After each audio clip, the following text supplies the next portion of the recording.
Hey everybody, welcome back to another episode of Dirt Grain Steel. So we're outside right now because there's construction going on in the shop, on the new shop office and break room. Uncle Doug and Dad are making quite a bit of noise.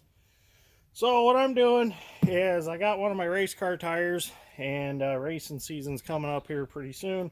So everybody tells me the way to win races is weight reduction. So what I'm doing is I'm taking a hole saw and I'm drilling holes in the sidewalls of my tires to lighten them up so I can go faster. No, not really. That's not what I'm doing.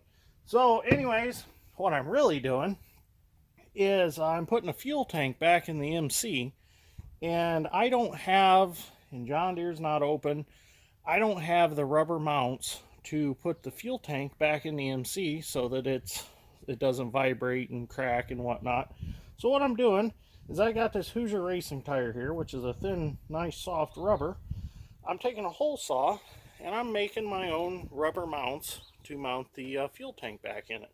So this works really easy, works pretty slick anyways. I need to have 4 sets of 3 of these, and what they are is I just took a 1 inch and 1/8 hole saw, Milwaukee hole dozer, and I just simply drill a hole in the side of the sidewall here.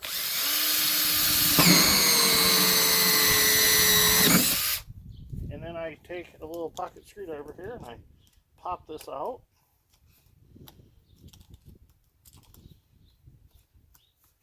And I go ahead and make me another one.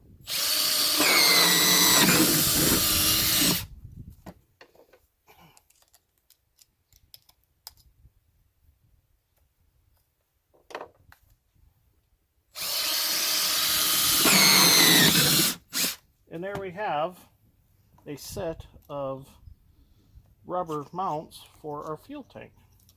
And what we're going to do is we're going to put a 1/4 inch bolt through these, put a bolt with a washer on top, and we'll set this on top of our fuel tank, and then we'll put this under our fuel tank, thread the bolt down through, and then we'll come up under our fuel tank mount and thread this one on the bottom of that, and then I'll put a nut with a flat washer, a lock washer, and a nut, and that'll hold our fuel tank nice and steady.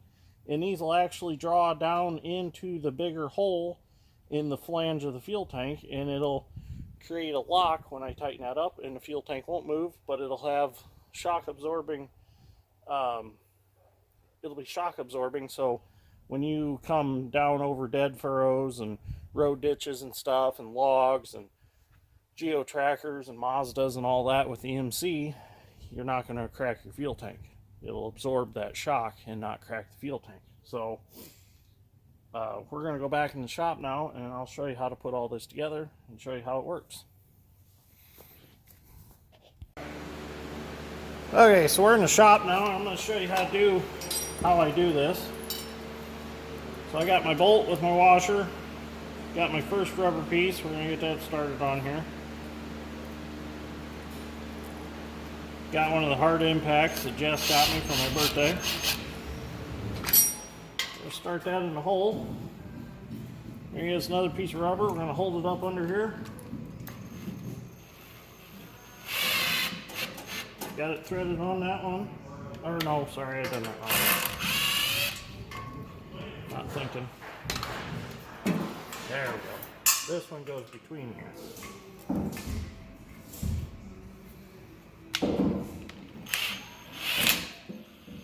Get that threaded in that one. Get us another piece of rubber here. Hold it up under there.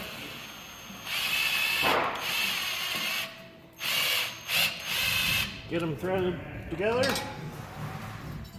Got a flat washer, a lock washer.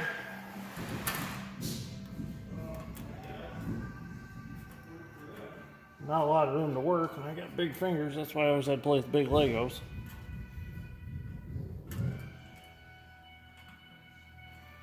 So we get that tightened up.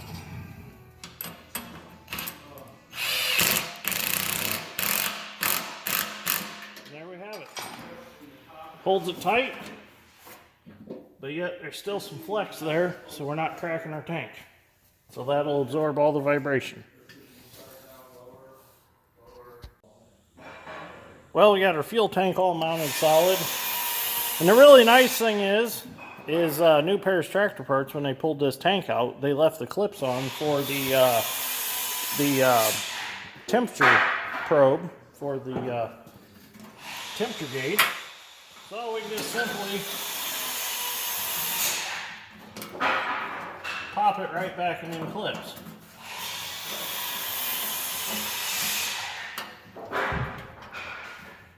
Just like that.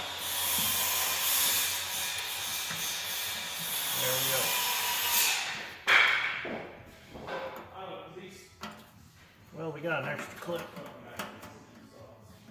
That'll work perfect. So now we're going to move on to getting this exhaust out, because that needs to come apart.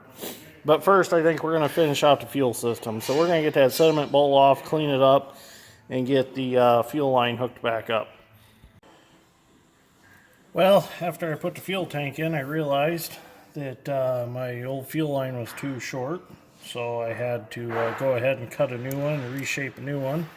And while I was doing that, I realized the sediment bowl was pretty nasty. So I took that off and took brake cleaner, couldn't get it cleaned. So I thought, you know what, I'm going to try a big meal wipe. So I took a big meal wipe and it cleaned that varnish right out of that sediment bowl. So now I'm going to go ahead and put the fuel line back on here. Got it as perfect as I can get it. We're going to get started on our carburetor. Get it up here in the sediment bowl.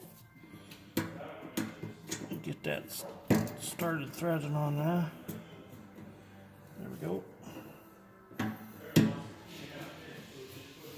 There we go. Take a 1/2 wrench here and start to tighten that up.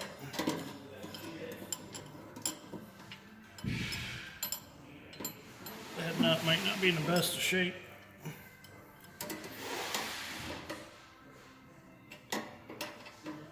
There it goes. There we go. Now we'll come back to our sediment bowl here and snug that one up a little bit.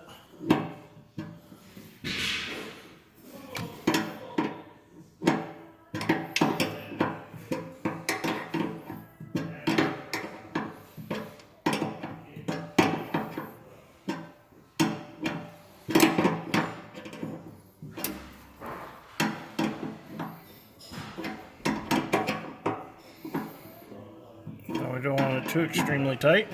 I apologize for all the noise in the background because the construction work is going on next door. Kind of slows me down in videos because I got to wait till they're in between screwing boards. That's all hair loose in there. There we go. It's tight there. I'm not going to tighten that in super tight yet because I'm going to pull that carburetor off and rebuild it before we get too crazy. So at least the fuel tank's all mounted in. Fuel line's hooked back up. So now I'm going to work on trying to get that exhaust out today. So the Mulehead company sent me some new penetrating oil that I'm trying on that real quick. And we'll see how that works. But I have my doubts. We'll probably have to end up cutting that out with the torch because it's pretty bad. So let's see what happens. Now we're going to mess with this exhaust and see what we can do. So, down in the manifold right here, this is stuck down in the manifold. So we got to get this out in order to get this out and get this put back in. So I'm not sure how I'm going to do that yet. It's rusted in there pretty good. I've got some of the new Mulehead brand Creepola sprayed around there. Now this is a new penetrating oil. I guess I'm like the first to have it. So they sent me 2 cans of it to try out, and they wanted me to give them feedback on what I think about it. And so far, it smells really good. It's one thing I like about it. So I sprayed this on there probably an hour ago, and this is probably not the thing to try it on, but I figured we'd try it anyways. So I'm going to come up with a plan on how to get that out, and then we'll make some video of it. First thing we're going to try is the air hammer on it. Let's get a little more of this creep hole around it. Let's see if we can vibrate that down in it.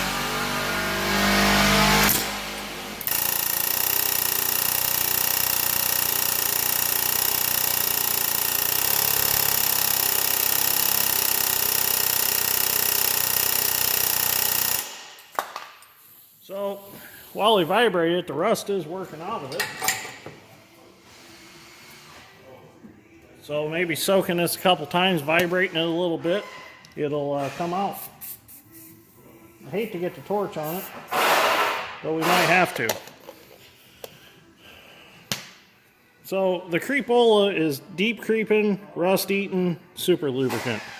So unlike the old Rusties, Creepola actually has a rust eater in it.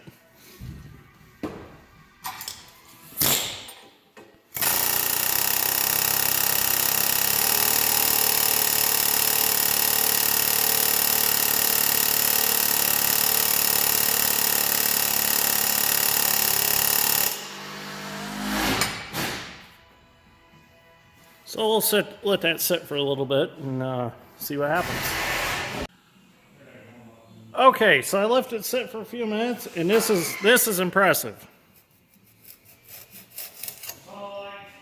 Pulled it right out.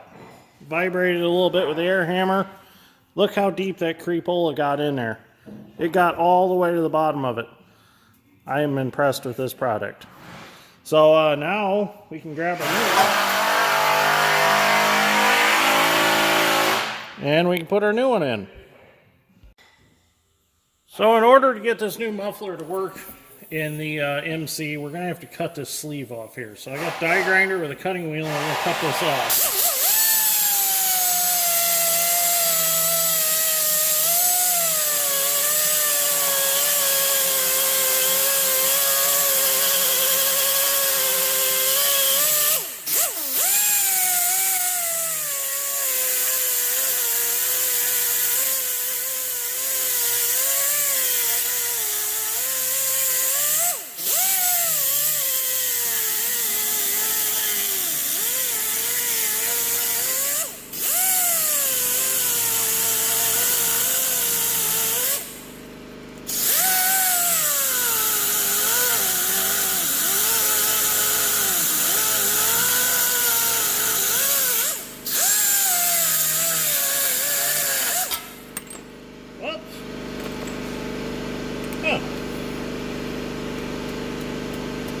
That didn't work out so well. Kind of loosened up. Strange. Never happened before.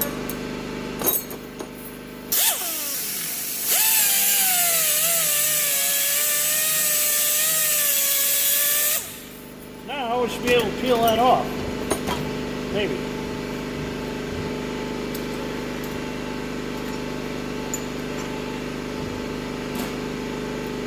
I had to cut up and around there so that I could get up to here. That's why I cut it so crooked.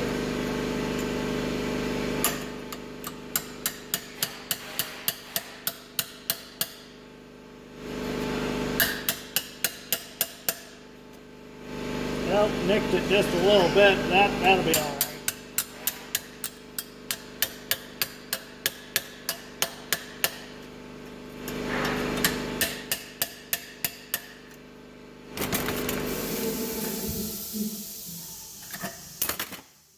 Perfect.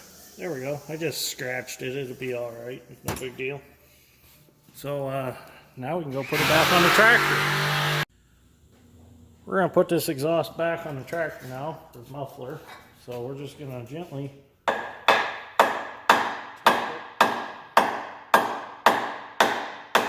down in. We should be able to get our bolt started here. Oh yeah.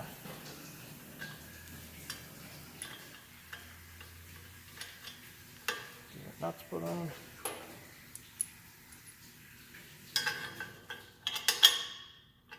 Uh-oh. I need a washer for that one because somebody kind of cut that out at one time, so we're going to put a washer under there. Probably going to have to get a different manifold for this tractor. So let me go grab a washer real quick. So I grabbed a washer out of the bolts bin. Oh, that'll work nice. So we can get that tightened up for now. We will have to get one before we do a lot of work with this tractor. We'll get a different manifold for it. I just want to get it up and running for now, just to play with it for a while and see what else I need to do with it.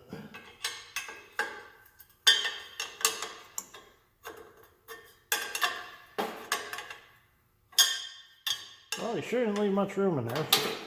These big wrenches. There we go.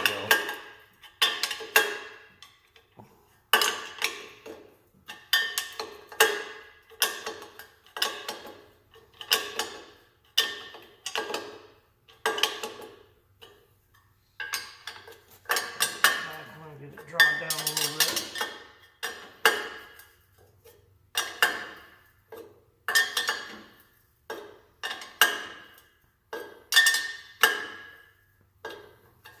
There we go. Should be good now. Let me draw it down a little more. Don't want to get it too tight in there just yet. That looks nice. Got the muffler back on. Make sure it's straight. It's a little bit crooked. Maybe if we can pull it over just a little bit. There we go. I think we'll have to start it, get it warmed up, and then try to tap that muffler down in there a little bit. But I don't want to get it too tight right now, because if I want to replace that manifold, I want to fight getting it back out. So we'll just leave it fairly snug until we can get the tractor running, driving around for a while, make sure there's no other problems. Then we'll get a new manifold for it, put a new manifold on it, and finish our restoration. We've got to call John Deere crawlers this week and see about getting a clutch kit ordered for the steering clutch. I still haven't done that yet. I'm just going to wait till after the holidays. And I want to get the new handles for the steering levers. I got to get those. Them, I guess, are not available at John Deere dealers anymore. So supposedly they reproduce them. So we'll get those, and we'll get that steering clutch, and we'll get all that put back together. So it's lunchtime. I'm going to go in the house, get some lunch, and then we'll come back and maybe we'll throw the hood on it. Well, we got done with lunch, come back out here to the shop. What I want to do now is I want to throw the hood on real quick, just to do a quick test fit, see how it's going to fit with that gas tank. Make sure everything's going to fit real nice. So I got to pull the air breather top off, the valve or the oil fill cover, fuel cap. Got the hood right here. We're going to set the hood down.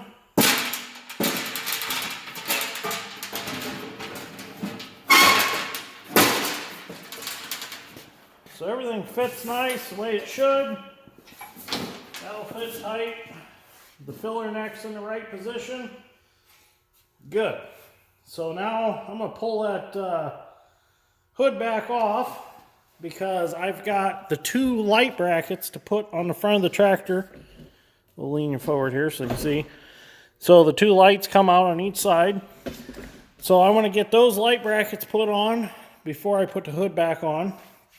I got a new fastener kit for it from New Parish Tractor Parts, but we're not going to use that till later. What I'm thinking about doing is leaving this in its work clothes, not actually painting this one. But I do have that kit in case we do decide to paint it, because some of these screw heads, these little twist deals that turn in and twist and hold the sheet metal on, some of them are pretty rough shape. So I just got a whole set of new ones. So if we decide to repaint it, we'll change all those and we'll repaint it. But for now, we're just going to get it running. We're going to use it, play with it, do some plowing with it, and then we'll go from there. So let me get this hood back off and I'll show you how them light brackets go on and we'll put the lights on it. So here's our light brackets right here.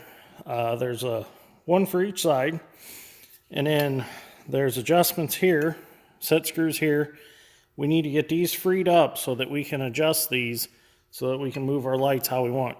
This one's even broke off. So I'm going to take these over to the welding table and get them freed up so everything moves easy on them, so that once we do get them mounted on the tractor, because one mounts here on this side, and then the other mounts on the other side. So I have to take the bolts out to hold the coil, put this on, and then bolt the coil back to it. So let's take these over to the welding table and get them all freed up and limbered up so they work properly. Now we're set up over here at our welding table. We're gonna get these freed up. So first thing we gotta do is get this set screw out, which I had some creep hole on it, and it creeped down in it and loosened it up fairly good. So now we need to beat on this and see if we can get any movement at all right here. First we need to turn it so that these flat spots are in the vise jaws, so it holds it nice and steady for us. Get her good and tight. Now we don't want to get too crazy, because we do not want to bust this cast bracket. I think we're going to put a little heat on it, just speed the process up a little bit. So let me get the torch and we'll get some heat.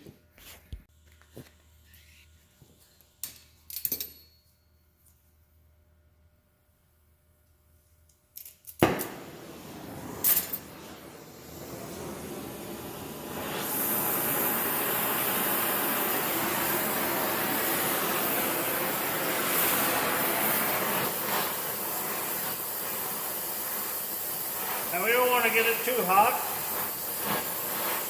Just want to get it hot enough to expand that a little bit.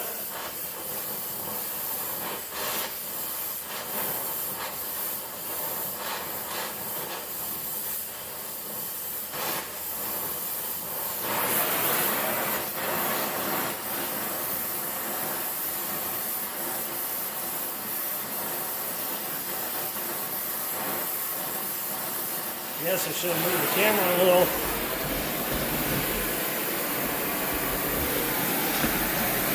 There we go.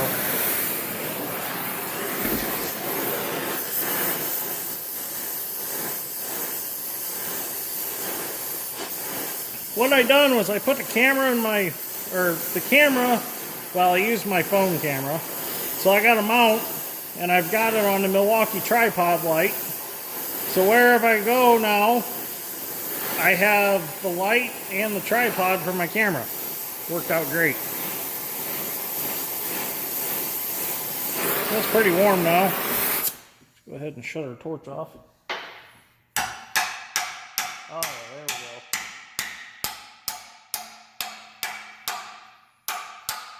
Get that rust worked out of there.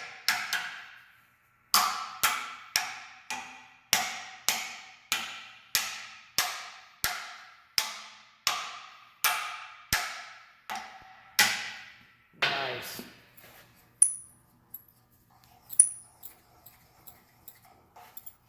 Now we'll be able to put that light wherever we want it, whatever position we want it in. Okay, so now we gotta get the other one freed up. So we got one light bracket put on the tractor, but we need to put the coil back on here. And this is not the original coil, this is a red one, so this is obviously off of a international tractor. So we're gonna have to move this band right here to this lower position on the coil to make it go on here because of the wires being short. So I'm going to take that off, put it here, and then bolt it back on there in its proper position.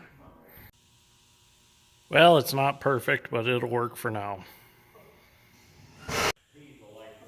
Okay, so we got the brackets mounted on here, and I got some new lights that I picked up at New Paris Tractor Parts that we're going to be putting on here.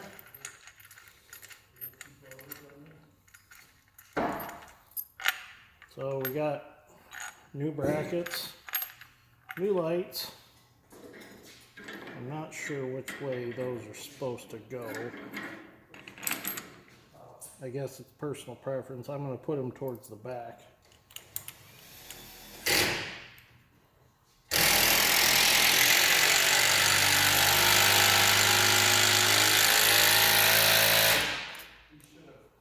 They sure make a lot of noise over there. Probably have to start with just the nut.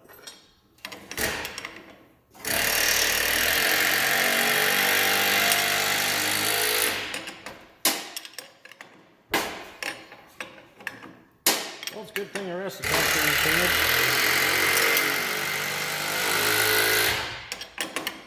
So now we should be able to get our lock washer on that way we squeeze that a little bit.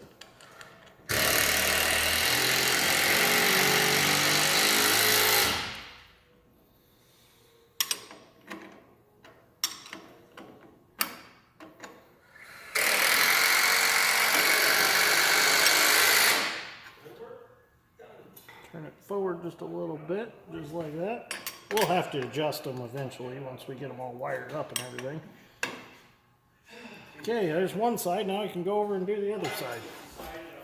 That's going to be cool. Looks good with lights on it now. So there we have it. We got the lights put on. I got the hood all back on. Got the lights actually are wired up. I remade the original, basically what the original wiring harness looked like. I remade it. So that is all back together. My battery's dead, or else I would have the lights on, but I'm kind of out of time for today because we're having a birthday party for me since tomorrow's my birthday. So anyways, if you like this episode of Dirt Grain Steel, give me a like and subscribe. I greatly appreciate it. And be looking for this Creepola to be on store shelves. It's some really good stuff. I really enjoyed using it. It smells good. So I'm going to head in the house now for my birthday party. We're going to have tacos tonight. So it's going to be pretty fun. The whole family's coming. So get to see Grandma since we didn't get to see Grandma over Thanksgiving. Her and Grandpa didn't come because Grandma wasn't feeling good. And it was kind of a scary thing. We thought maybe she had COVID, but it ended up not being COVID. So we'll get to see her tonight. So anyways, Jess should be here any minute. And I'm going to run in the house and going to have some cake. So thanks for watching, and I'll see you guys on the next one.